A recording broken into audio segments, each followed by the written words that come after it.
Religious women in the Arab world are revitalizing their roles as leaders in Islam. 3 women leaders in Egypt, Lebanon, and Syria will surprise you with their views on Islam and modern society.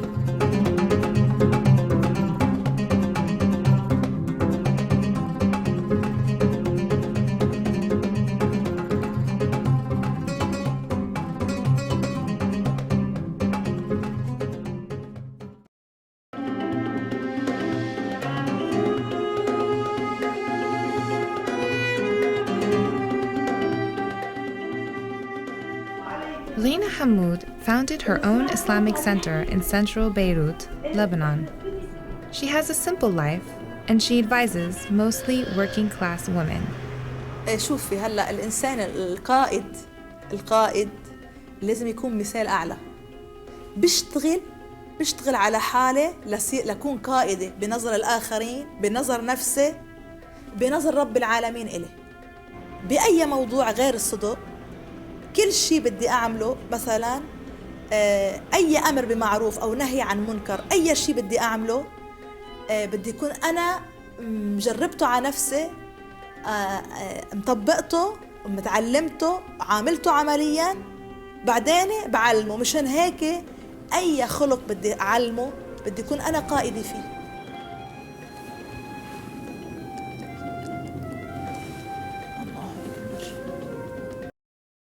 And we're back with Women's Voices Now. We've just seen some fantastic clips that we would not have seen had it not been for the advent of technology leveling the playing field.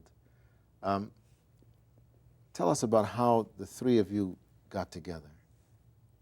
Well, you know, I finished this film last year, Veiled Voices, that addresses Muslim women religious leaders in the Arab world, and Katinka contacted me, and she was in the early stages of putting together her organization and film festival, and from there then Manal Omar released her book, Barefoot in Baghdad, and all 3 of us came together through that. And by early stages, Bridget, means I was myself and a team of amazing interns sitting in an apartment strategizing how we're going to tell the world about this funny little idea that our team and our board had come up with. And Bridget was so open, it was incredible. And 9 months later, here we are creating an event at American University together with the 3 of us. And actually, Manal was introduced to me through Prosperity Candle, which is also a new nonprofit organization that works with women in Iraq. And I think the one thing that kind of brought us all together was how do we make sure that those voices, those natural voices come out? And we figured rather than us trying to be a single voice out in the wilderness, us coming together and converging our voices would give larger volume to it. Well, I'm gonna let you know a secret. This is not how men do things. If you guys were men, you would say, I have the answer, I have the answer, and I have the answer. But maybe there's something about that sisterhood energy that says, what can we do all together? Well, Women's Voices Now is always from the beginning, and probably because we started off so small, not that we're that much bigger, but we've put something together that I know is meaningful. And we started off from the beginning with the idea of collaboration. And this was actually the first bigger collaboration because we have 5 different institutions, per se, that are working on this event. And it will be November 12th at American University. And we'll have Manal reading from her book and discussing the films on the panel. Christina Asquith as well. Bridget is putting together the whole event. And myself and Prosperity Candle, so Women's Voices Now and Prosperity Candle, I think Amber is speaking from Prosperity Candle, will also be introducing the work that's being done. Now, this contribution of films online, are people still contributing? Yes. Submissions are open until November 24th. How do they do that? They go online and there is a button that says submit. You submit your information. Online to? www.womensvoicesnow.org, no apostrophe. Brilliant website made by Juan Longhouse. Thank you. I had to bring them in there. They've been really good to us.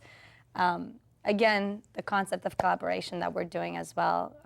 All the people we work with, and when you go to the website and the filmmakers as well, everyone's coming together and bringing in their brilliance and their resources A lot of this has been in kind, and a lot of it is really driven by passion. And that's really what we're about right now. Manel? I think one of the most exciting things is that, beyond just the work that we're doing as individuals, is being a vehicle for other women to get their voices out there. And again, when I was writing the book, I wanted to make sure to be true to the Iraqi women who were on the ground.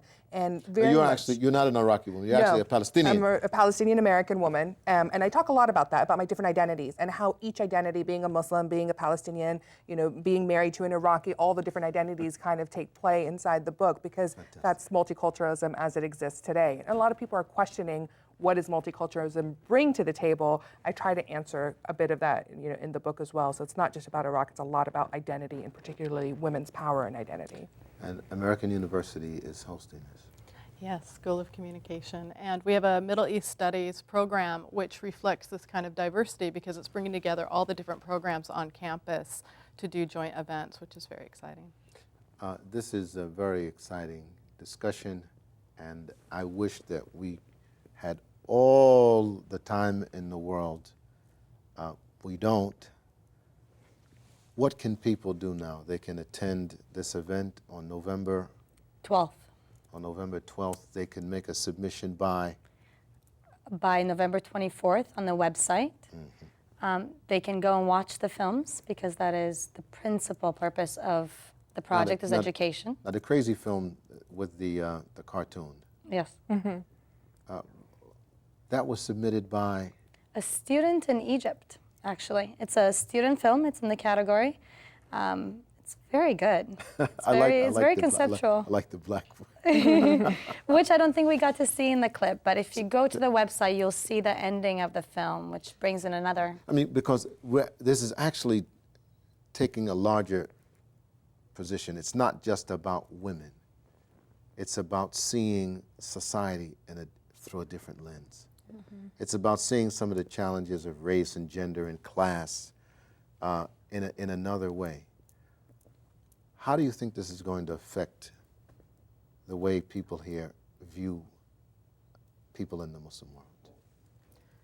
I think that the responses I've gotten from Veiled Voices that has shown on cable, satellite, and public television is that they don't realize that women have such a pivotal role in their designing their own faith and in interpretation. And I think that they also don't realize how much these women are so much like themselves, and that the challenges are very similar. And I think that once we find that common ground, then it can make us much more open to difference and accepting difference. Well, I guess that's going to have to be the last word to keep us more open. I'd like to thank you all for watching. This is all the time we have for today. I want to thank my guests for being here. I want to thank you for watching, and I want to invite you to tune in next week for more discussions about this fantastic community we call Muslims living in America. You can visit us on Facebook. Tell us what you think. You can give us a tweet at LIIA Show on Twitter. And as always, until next time, I'll be living Islam in America.